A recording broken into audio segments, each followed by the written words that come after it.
Hi and welcome back to the page. So this is the first video of the lecture series that I prepared for you all. In this video, we'll discuss some of the frequently asked questions that aspirants have early on in their preparation. I've compiled this list based on my own experiences and based on the questions that I've received over the past 1 week.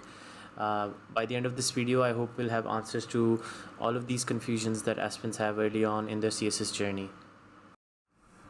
So we'll start with the first question, which is what optionals to choose. This is a question that I've wrestled with a lot myself when I was preparing for my CSS. और यही सबसे popular question होता है aspirants के बीच भी. Also I've decided to shift to Urdu midway क्योंकि मुझे लगता है कि that would reach out to a larger audience. So अभी हम उर्दू में ही आगे बातचीत करते हैं. So let's start. तो सबसे पहली जो चीज़ आपको कंसिडर करनी चाहिए वो आपकी एकेडमिक हिस्ट्री और एक्सपीरियंस होगा. फॉर एग्ज़ाम्पल अगर आप बीएससी इकोनॉमिक्स हो तो आप इकोनॉमिक्स एज एन ऑप्शनल रखोगे. अगर आप बीएससी अकाउंटिंग हो आप अकाउंटिंग एज एन ऑप्शनल रखोगे. दूसरा जो मेट्रिक आप कंसिडर करोगे वो होगा इंटरेस्ट इन द सब्जेक्ट, क्योंकि मेरे नज़दीक इंटरेस्ट काफ़ी इंपॉर्टेंट है. अगर आपका सब्जेक्ट में इंटरेस्ट नहीं होगा तो आप उस डेप्थ में पढ़ नहीं सकते उस सब्जेक्ट को जो उस सब्जेक्ट की रिक्वायरमेंट होती है. और तीसरे और आखिरी नंबर पे आप स्कोरिंग ट्रेंड को कंसिडर करोगे. जनरली लोग स्कोरिंग ट्रेंड को सबसे ऊपर रखते हैं जब वो ऑप्शंस को डिसाइड कर रहे होते हैं. I do not believe that that is the right approach, क्योंकि अगर आपका उस सब्जेक्ट के अंदर एक्सपीरियंस नहीं होगा या फिर इंटरेस्ट नहीं होगा तो आप का बेशक वो सब्जेक्ट स्कोरिंग हो भी तब भी आप उसमें उस लेवल की स्कोर नहीं कर सकेंगे जितना आपके दूसरे दोस्त जो कि जिनका इंटरेस्ट होगा उस सब्जेक्ट में वो कर रहे होंगे. तो अगेन आपका एक ये आपको बात याद रखनी चाहिए कि ये कम्पिटिटिव एग्ज़ाम है. तो कम्पिटिटिव एग्ज़ाम्स में आपकी कंपटीशन दूसरों के साथ होता है. तो हमेशा वो सब्जेक्ट्स आप चूज़ करो जिसके अंदर आपको लगे कि आपको एज मिल सकता है.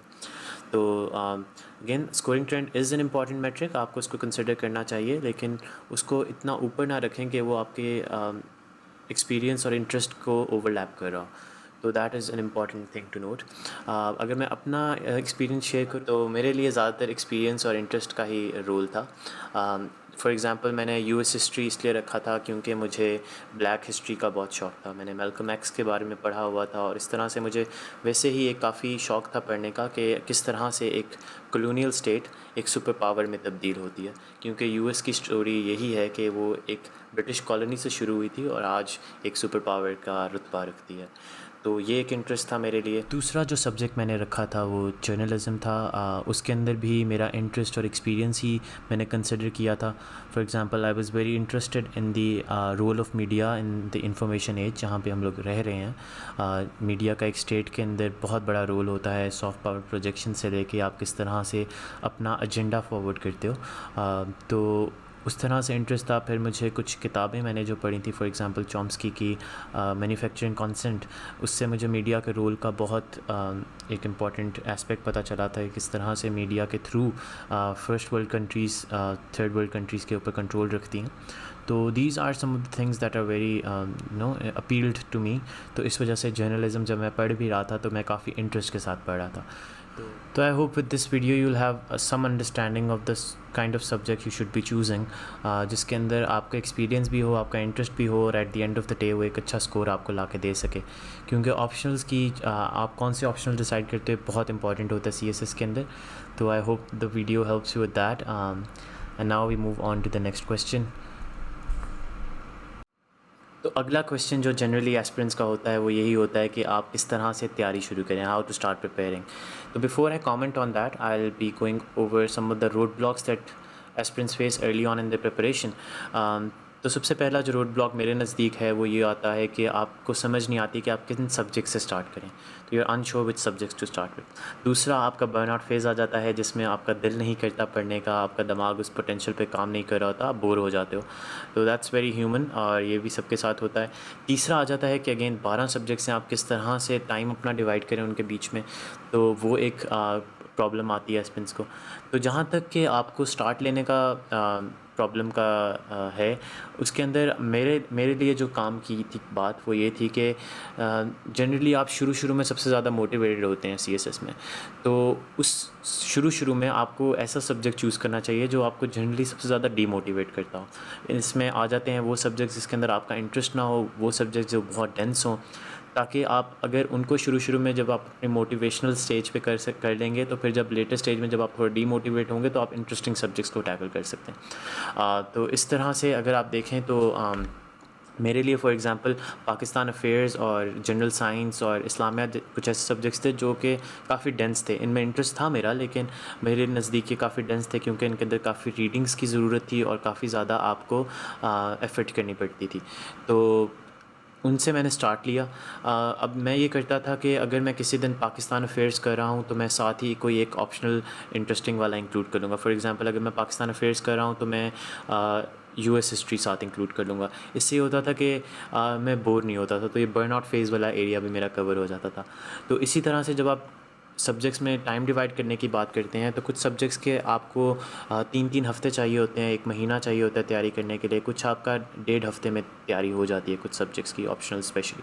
तो उस तरह से आपको अपने सब टाइम को डिवाइड करना चाहिए। वो अगेन आपके ऊपर है कि आपको कितना किसी सब्जेक्ट के लिए टाइम चाहिए, तो उस तरह से अपना टाइम को डिवाइड करें। मैं इसके अंदर आपकी इस तरह से हेल्प कर सकता हूँ कि I will share my study plan for a day with you, ताकि आपको एक अंदाज़ा हो सके किस तरह से मैं अपना दिन प्लान आउट करता था। तो I started with Pakistan affairs early on, क्योंकि अगेन ये थोड़ा डेंस सब्जेक्ट था। आप सुबह सुबह मोटिवेटेड होते हैं, एनर्जाइज होते हैं, तो आप एक ऐसे सब्जेक्ट को टैकल कर सकते हैं। उसके बाद मैं न्यूज़पेपर अपना इंक्लूड करता था। उसके बाद एक 30 मिनट्स की ब्रेक लेता था। It's very important to know कि ब्रेक्स आर वेरी इंपॉर्टेंट, ठीक है। आपको बीच में ब्रेक लेना पड़ेगी, ज़रूरी है, क्योंकि आपका दिमाग थक जाता है। It's very natural. तो अगर आप ब्रेक्स नहीं लेंगे तो आपका बर्नआउट फेज़ बहुत जल्दी आ जाएगा। तो ब्रेक्स को आप ज़रूर कंसिडर करें, एक ताकि आपका एक हेल्दी फंक्शनिंग माइंड हो, ज़्यादा प्रेशर ना आपके ऊपर पड़े और एक आप अच्छे तरीके से तैयारी कर सकें। तो this is my study plan और I hope this will help you. Again मैं इसको शेयर कर दूंगा अपने फेसबुक पेज पे। तो let's move on to the next question. अब अगला जो मेजर सवाल जनरली एस्पिरेंट्स का होता है वो ये होता है कि कितना टाइम फ्रेम आपको सेट करना चाहिए अपने लिए, कितना टाइम आपको लगेगा सीएसएस की तैयारी के अंदर। अब इस सवाल पे इतनी मिस इन्फॉर्मेशन फैली हुई है, इतने डिफरेंट सजेशंस आते हैं कि it's very easy to get confused. तो मेरे नज़दीक जो आपको चीज़ कंसिडर करनी चाहिए वो ये होगी कि आप खुद अपने आप को जज करें। You need to know thyself. और कुछ मेट्रिक्स आपके लिए जो डिसाइड करेंगे कि आप किस लेवल पे स्टैंड करते हैं और कितना आपको टाइम लगेगा, वो मैंने लिस्ट डाउन कर दिया। उनमें सबसे पहला आता है command over the English language. आपका इंग्लिश का एक्सप्रेशन कैसा है, आपका सेंटेंस स्ट्रक्चर कैसा है, क्योंकि then again almost all subjects in CSS require you to write in English. तो ये काफ़ी इंपॉर्टेंट मेट्रिक आ जाता है। दूसरी चीज़ आ जाती है कि आपकी फेमिलियरिटी कैसी है सब्जेक्ट्स के साथ। कुछ लोग आते हैं सोशल साइंस बैकग्राउंड से, उन्होंने पहले से इकनॉमिक्स पढ़ा होता है, उन्होंने सोशोलॉजी पढ़ी होती है, साइकोलॉजी पढ़ी होती है, फ़िलासफ़ी पढ़ी होती है। तो उनके लिए एक तो ऑप्शंस डिसाइड करना ईजी होता है और कुछ उनकी ऑलरेडी पहले से तैयारी हो चुकी होती है। तो उन लोगों के लिए ऑब्वियसली उनको कम टाइम लगेगा, लेकिन कोई और जो डिफरेंट बैकग्राउंड से आ रहा है उसके लिए ये नए सब्जेक्ट्स हैं, नई प्लेइंग फील्ड है, तो उसको ऑब्वियसली ज़्यादा टाइम लगेगा तैयारी करने में। तो मैं यही कहूँगा कि आप एक सेट फिगर दे नहीं सकते कि इतने टाइम में आपकी CSS की तैयारी हो जाएगी। कुछ लोगों को 6 महीने लग जाते हैं, कुछ को 4 महीने लग जाते हैं और कुछ को 1 साल तक लग जाता है। तो अगेन ये आप पे डिपेंड करता है कि आप अपने आप को समझ सकें, आप अपने आप को खुद जज कर सकें, ताकि आपको अंदाज़ा हो कि आपके अंदर कहाँ कौन कौन से इन मेट्रिक्स में से आप लैकिंग हैं, ताकि एक अच्छा अटैम्प्ट आप दे सकें। तो I hope this video helps and let's move on to the next question. तो अगला जो मेजर क्वेश्चन होता है जनरली एस्पिरेंट्स का वो ये होता है कि आप किस तरह से अपनी इंग्लिश को इम्प्रूव कर सकते हैं। मेरे नज़दीक एक जो बहुत इंपॉर्टेंट बात समझने के लिए वो ये है कि अगर आपको कोई भी स्किल सीखनी है उससे पहले आपको उसकी सोर्स पे पहुंचना पड़ेगा। तो फॉर एग्जांपल अगर आपको राइटिंग सीखनी है, आपको राइटिंग अपनी बेहतर करनी है, तो पहले आपको रीडिंग करने की ज़रूरत है। रीडिंग जब आप करेंगे तो आपकी वोकैबुलरी इंप्रूव होगी, आपका सेंटेंस स्ट्रक्चर बेहतर होगा और आपका ओवरऑल एक्सप्रेशन बेहतर होगा। जब आप किसी और की राइटिंग्स पढ़ते हैं तो आपको एक कंपैरिजन करने के लिए एक टेक्स्ट मिल जाता है, आप उसकी राइटिंग्स को अपनी राइटिंग के साथ कंपेयर कर सकते हैं और फिर आप बेहतर तरीके से एनालाइज कर सकते हो अपनी राइटिंग को कि आप कहाँ पे लैकिंग हैं, आप किस तरह से आप अपनी राइटिंग को इम्प्रूव कर सकते हैं। इसी तरह से जब आप राइटिंग पे आते हैं तो उसके लिए कुछ अलहदा से एडवाइस होती है। एक सबसे बड़ी एडवाइस मेरी ये होगी कि जब आप राइटिंग स्टार्ट करें तो आप एक स्मॉल पैराग्राफ से स्टार्ट करें। आपको जाते साथ ही एक कॉम्प्लेक्स एस्से लिखने की ज़रूरत नहीं है, आपको जाते साथ ही प्रॉपर आंसर्स देने की ज़रूरत नहीं है। जस्ट स्टार्ट स्मॉल और फिर उसके अंदर आप गलतियाँ निकालें, उसको एनालाइज़ करें ताकि आप देख सकें कि आप कहाँ कहाँ पे लैकिंग है। और जब आप वो गलतियाँ निकाल लें तो फीडबैक को अपने अगले पैराग्राफ के अंदर इनकॉर्पोरेट करें। इससे ये होगा कि आहिस्ता आहिस्ता आपकी जो गलतियाँ हैं वो आप आइडेंटिफाई करके उनको इम्प्रूव करते रहेंगे और आपकी ओवरऑल राइटिंग खुद से बेहतर हो जाएगी। तीसरा जो पॉइंट है वो इट्स वेरी इंपॉर्टेंट। कुछ लोगों का ये मानना है कि कॉम्प्लेक्स वोकेबलरी यूज़ करके और बड़े बड़े अल्फाज इस्तेमाल करके आप एग्ज़ामिनर को इम्प्रेस कर सकते हैं। आपको ये जानने की ज़रूरत है कि एग्ज़ामिनर आपके अल्फाज से नहीं, आपके थॉट से इम्प्रेस होगा। तो आपको अपनी थॉट को डिलीवर करना है। वो आप इसी तरह से कर सकते हैं अगर आप अपने सेंटेंस स्ट्रक्चर को, अपने सेंटेंसेस को सिंपल रखें, प्रिसाइज रखें, ताकि आपका जो आप कहना चाह रहे हैं वो एग्ज़ामिनर समझ सके। तो वोकेबलरी इज़ इम्पॉर्टेंट। एक अच्छा, आपको अच्छा लगता है अगर आपकी वोकेबलरी अच्छी हो, लेकिन ये ना हो कि आप ओवर कॉम्प्लिकेट ना कर दें, ओवर यूज़ ना करें वोकेबलरी को। सेंटेंस आपका इतना कॉम्प्लिकेट, इतनी जार्गनिश ना आ जाए कि फिर एग्जामिनर के लिए समझने में मुश्किल हो। तो that's something you need to remember. Another thing you need to remember is that writing is a process. इसके अंदर टाइम लगता है, प्रैक्टिस लगती है, आहिस्ता आहिस्ता प्रोग्रेस होता है और आहिस्ता आहिस्ता आपके अंदर इंप्रूवमेंट आती है। तो जैसे जैसे आप अपना फीडबैक इनकॉर्पोरेट करते रहेंगे अपने सेंटेंसेस में, वैसे वैसे आपके लिए बेहतरी आती रहेगी साथ साथ ही। फॉर एग्जांपल अगर मैं अपनी बात करूँ तो I started with writing introductions of essays, और फिर आहिस्ता आहिस्ता when my sentence structure improved, my grammar improved, I was able to develop a flow between my sentences. तो मैं फिर आहिस्ता आहिस्ता लॉन्गर पैराग्राफ्स और फिर इवेंचुअली एक प्रॉपर एसे लिखने पे मूव ऑन किया। तो that is something that you need to remember कि राइटिंग इज़ अ प्रोसेस। आपको टाइम लगेगा, इसके अंदर थोड़ी मेहनत लगेगी, थोड़ी प्रैक्टिस लगेगी और वो आपको करनी पड़ेगी। लेकिन इवेंचुअली अगर आप ये करेंगे तो इंशाल्लाह आपकी राइटिंग खुद ब खुद बेहतर हो जाएगी। So I hope this helps, and let's move on to the next question. So the last question is if I have any tips for aspirants. So I think it's important to understand that CSS isn't like other exams. It's a very arduous and long process. इसके अंदर काफ़ी मेहनत चाहिए होती है, काफ़ी points ऐसे आते हैं आपकी तैयारी के दौरान जब आपका दिल चाहता है कि बस यू जस्ट गिव अप। तो आपको पेशेंस चाहिए, आपको परसिस्टेंस चाहिए और आपको एक बिलीव चाहिए कि if it's good for you तो इंशाल्लाह आपको ज़रूर मिल जाएगा। तो अगर आप इस एतमाद के साथ चलेंगे तो इंशाल्लाह इट विल वर्क आउट। दूसरा आपको जो इम्पॉर्टेंट है वो ये है कि आप you have to be very clever and systematic in your preparation. इतना 12 सब्जेक्ट्स हैं, उन सबको आपको तैयार करना है तो उसके लिए आपको सिस्टमेटिक तो होना पड़ेगा। One thing that helps is to have a daily plan that you can go back to, और ताकि आप एक कंसिस्टेंसी के साथ तैयारी करते रहें। और इसके अलावा जो एक और आखिरी एडवाइस मेरी होगी वो यही होगी कि अगेन 12 सब्जेक्ट्स हैं, you don't need to know everything within these subjects. Generally होता ये है कि अगर आप किसी एक चैप्टर, किसी एक टॉपिक की तैयारी करने जाते हैं तो ऑनलाइन इतना कुछ अवेलेबल होता है कि आपका एक इन्फॉर्मेशन ओवरलोड हो जाता है।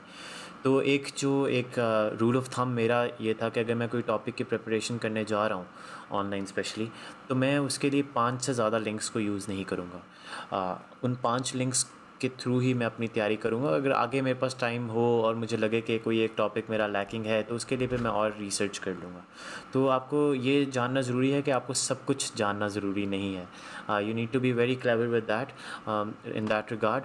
और अपनी तैयारी को खुद आपको कंस्ट्रक्ट करना पड़ता है, अपने लिए बाउंड्री सेट करनी पड़ती है। आपको सिलेबस देखकर, पास पेपर्स देखकर ये डिसाइड करना चाहिए कि कौन कौन से चैप्टर्स, कौन कौन से टॉपिक्स जनरली आते हैं और उनमें किस किस एंगल से आ सकता है। तो सिर्फ उन एंगल्स को प्रिपेयर करो। अब आपको हर चीज़ डेमोक्रेसी के बारे में जानने की ज़रूरत नहीं है, आपको हर चीज़ शाह वलीउल्लाह के बारे में जानने की ज़रूरत नहीं है। तो ये एक चीज़ है जो आपको कंसिडर करनी चाहिए तैयारी के दौरान। So I hope this video was useful for you. If it was, do leave a comment. Baki, I thank you for listening through, and if you need more information you can contact me on my Facebook page and my Twitter. I'll also be sharing some notes especially regarding आप किस तरह से अपनी English writing improve कर सकते हैं, और इसके साथ साथ मैं ये स्लाइड शो भी शेयर कर दूंगा अपने फेसबुक पेज पे। तो मेक श्योर कि आपने you've liked the page so you get notifications for whenever I share something new, and I hope to see you soon. अपना ख्याल रखिएगा। अल्लाह हाफ़िज़।